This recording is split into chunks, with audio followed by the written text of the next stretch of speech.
ഞാൻ എങ്ങനെയാണ് ഇവിടെ എത്തിയത് എന്ന് ഞാൻ ആലോചിക്കാറുണ്ട്. നിങ്ങളുടെ ഹൃദയത്തിൻ്റെ, സ്വപ്നത്തിൻ്റെ, പ്രാർത്ഥനയുടെ തേരിലേറിയാണ് വി.ഡി. സതീശൻ കേരളത്തിൻ്റെ മുഖ്യമന്ത്രി സ്ഥാനത്തിരിക്കുന്നത്.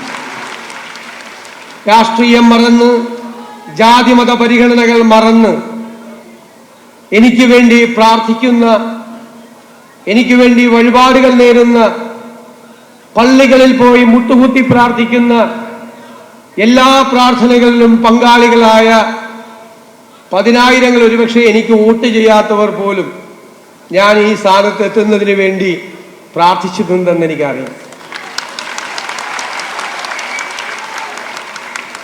ഞാൻ നിങ്ങളോട് പണ്ടൊരു വാക്ക് പറഞ്ഞിട്ടുണ്ട്. എന്നെ കുറിച്ചോർത്ത് നിങ്ങൾ ഒരിക്കലും അപമാനഭാരത്താൽ തലകുനിച്ച് നിൽക്കേണ്ട സ്ഥിതി ഉണ്ടാക്കില്ല എന്ന്. ഞാൻ ഈ കസേരയിൽ ഇരുന്നു കൊണ്ട് ഞാൻ വീണ്ടും അടിവരയിട്ടുകൊണ്ട് അത് ആവർത്തിക്കുന്നു.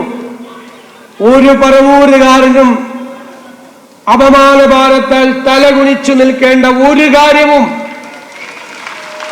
നിങ്ങളുടെ ജനപ്രതിനിധി ചെയ്യില്ല.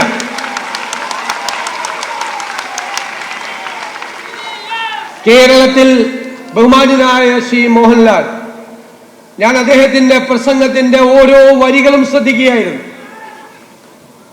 അത് കേരളത്തിലെ മലയാളികളുടെ മുഴുവൻ പ്രതീകമായിട്ടാണ് അദ്ദേഹം സംസാരിച്ചത്.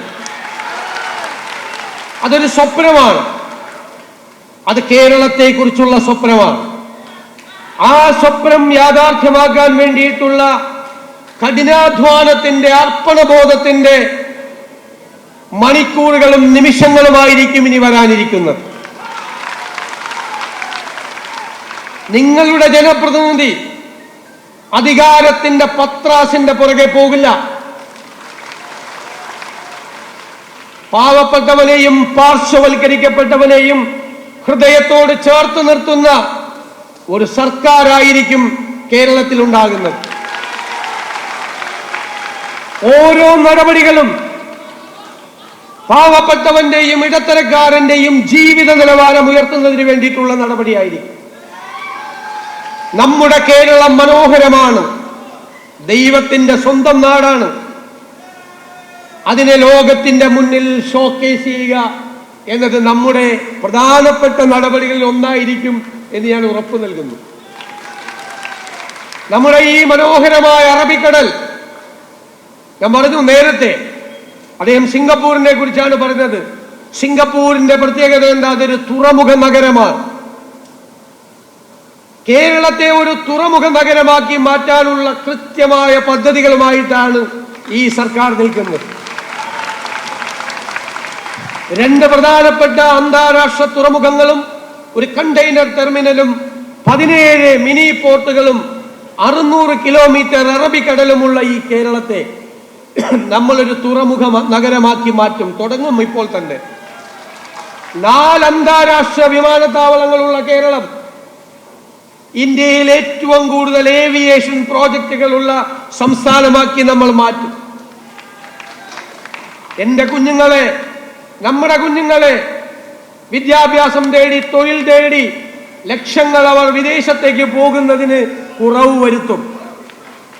അവരവരുടെ മാതാപിതാക്കളോടൊപ്പം കേരളത്തിൽ നിന്ന് നന്നായി പഠിച്ച് നല്ല ജോലി കിട്ടുന്നതിനുള്ള അവസരം നമ്മൾ ഈ നമ്മുടെ കേരളത്തിൽ ഉണ്ടാക്കും. ഞാൻ ദീർഘമായി പറയുന്നില്ല. എല്ലാ ബജറ്റ് പുറത്തു വരാൻ പോകുന്നില്ല. ധനകാര്യ വകുപ്പ് കൂടി ഏറ്റെടുത്തിട്ടുള്ള ഒരാളാണ് ഞാൻ. അതൊരു വെല്ലുവിളി ആയതുകൊണ്ടാണ് അത് ഏറ്റെടുത്തത്. കേരളത്തിന്റെ സമ്പദ് വ്യവസ്ഥ മെച്ചപ്പെടുത്തണം. ഞാൻ എപ്പോഴും പറയും, ചാണക്യന്റെ അർത്ഥശാസ്ത്രത്തിൽ വളരെ രസകരമായ ഒരു വരിയുണ്ട്. ഞാൻ പണ്ട് അസംബ്ലിയിൽ പറഞ്ഞിട്ടുണ്ട്. ഭരണകൂടങ്ങൾ നികുതി പിരിക്കുന്നത് പൂമ്പാറ്റ പൂവിൽ നിന്ന് തേൻ കുടിക്കുന്നത് പോലെ ആയിരിക്കണം. പൂ അറിയരുത്.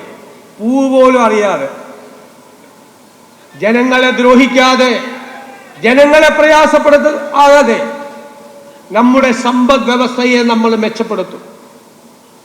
നമുക്കൊരുപാട് ലക്ഷ്യങ്ങളുണ്ട്.